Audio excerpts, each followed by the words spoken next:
मैं पिछले 2 साल से कर रही हूँ।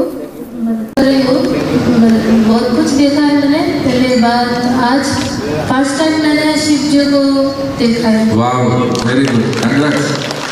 और यहाँ पे जो भी नया है, मैं आपको सबको बोलती हूँ कि मेरे ये जो दाएं हाथ है, वो दाएं हाथ पूरा काम नहीं करता था।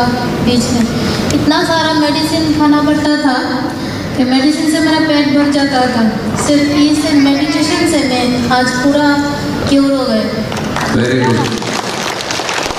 वो पहले फर्स्ट टाइम 45 डेज करने से ही मैं क्योर हो गया था 2 साल पहले। वेरी गुड, बहुत बहुत शुक्रिया मैडम के लिए भी है कि आपको पता है 1 घंटा बैठे आप लोग आज 1 आवर फर्स्ट सिटिंग है आपका। कभी बैठे आप 1 घंटा घर में शांत से? हाँ,